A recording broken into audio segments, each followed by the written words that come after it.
The other thing, think. You know, that's why God gave you this head, so that you could think. And I would go beyond that and say, think critically. You know, question what you're told. Question what you see in the media. Question everything, including this. I mean, I don't say I'm just here to articulate an idea. I don't want to be followed.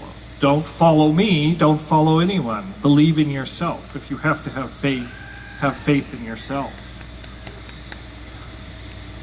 This is a statement about fundamentalism, which I think is a poison that has permeated culture, and not simply Christian culture. We find it in many other religious traditions and even non-religious belief systems. But fundamentalism, the idea of fundamental belief system, is that one purports to have all the answers.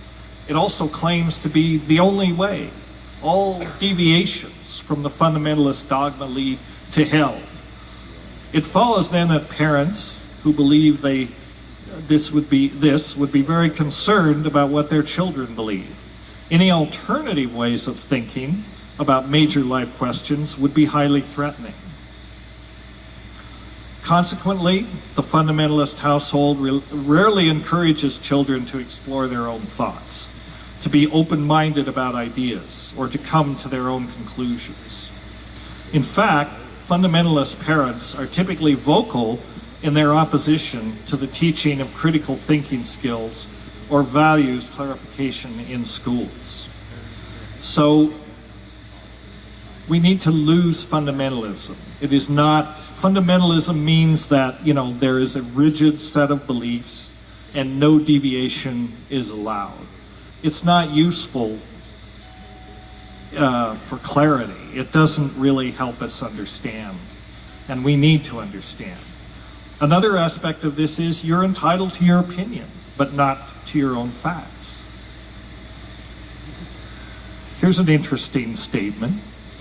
We're an empire now. This is probably Karl Rove. It's put as a senior Bush aide, but it was probably Karl Rove. We're an empire now, and when we act, we create our own reality. And while you're studying that reality, we'll act again, creating other new realities, which you can study too. And that's how things will sort out. We're history's actors, and you, all of you, will be left to just study what we do. So, yeah, well, we've seen the consequences of what happens when an entire administration decides that they create their own reality. Yeah, they haven't been in the reality-based community for far too long. And the real reality has a way of sort of, you know, interfering with that agenda, as we've seen, as the wheels have come off. You know, so, not so good. The fact that an opinion has been widely held is no evidence whatever that it is not utterly absurd. Indeed, in view of the silliness of the majority of mankind, widespread belief is more likely to be foolish than sensible. So this is something that's worth keeping in mind. What about reason? He that will not reason is a bigot. He that cannot reason is a fool, and he that dares not reason is a slave. Reason is one of the things that this thinking mind can do. We should demand reason. We should demand that reason once again become part of the political dialogue and the cultural dialogue on the part of our leaders and the meme generators that run the cultural conversation. Question. Yes, sir. Is there a paradigm beyond reason? Not a good one. Yeah, probably. There probably is a paradigm beyond reason. But I'm not saying that reason, I mean, this goes back to what I said about know how little you know. You know, I'm not saying that there are not other ways of knowing that are not necessarily logical or reasonable. But I think reason is a good place to start from. You know, particularly when you're having these conversations. In other words, you know, what is the opposite of reason? The opposite of reason is unreason. And reason leads to good judgment. I don't think any society has ever managed to destroy itself because of a spontaneous outbreak of reason. But many societies have destroyed themselves with spontaneous outbreaks of unreason. And this is what we see. So Richard Dawkins, who I agree with about some things but not others, has said, reason built the modern world. It is a precious but a fragile thing, which can be corroded by apparently formless, harmless irrationality. We must favor verifiable evidence over private feeling. Otherwise, we leave ourselves vulnerable to those who would obscure the truth. Again, I'm just putting these ideas out for you to mull over, and hopefully we'll have a little time to talk about it. The other thing that's very important is to recognize the limitations of our knowledge, which goes to what this gentleman over here said. We must never assume that we have it figured out, because we do not have it figured out. This is a famous statement of Don Rumsfeld, who said a lot of stupid things in his day, but actually I kind of like this. This is kind of a Zen-like Cohen. He said, as we know, there are known knowns.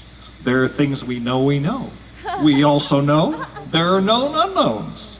That is to say, we know there are some things we do not know. But there are also unknown unknowns, the ones that we do not know we do not know. I mean, a profound statement from a major jerk. Occasionally, they get it right. He didn't know, of course, what he was saying. A man who knows how little he knows is well. A man who knows how much he knows is sick. So that's the thing. And I think I would say to the scientists out there, especially, we don't have it nailed down. The expanse of our ignorance is always going to greatly outpace this tiny sphere of what we think we understand. And as new paradigms emerge, that tiny sphere may be turned topsy-turvy very quickly. The other thing is, the little that we do know, or that we think we know, we should share. We should share with our brothers and sisters. And that involves three things, at least. One is to listen. You have to listen in order to learn. And that's the other part. To learning is a process. We're all still learning. Michelangelo said, I am still learning. If you're still engaged in the dialogue, if you're still engaged in the process, we're all still learning. We are, in fact, a community of learning. Teaching has to do more with not so much dishing stuff out, but a collaboration in learning. Learning is not the product of teaching. Learning is the product of the activity of learners. And that's what we need to become. I mean, you can learn from anybody. You can learn from anything. What you can't do, usually, is learn when you're flapping your mouth. Now I should probably just shut up right here, because that's what I'm doing. But, that's part of the process of developing this collaboration. And that's really what I'm pitching.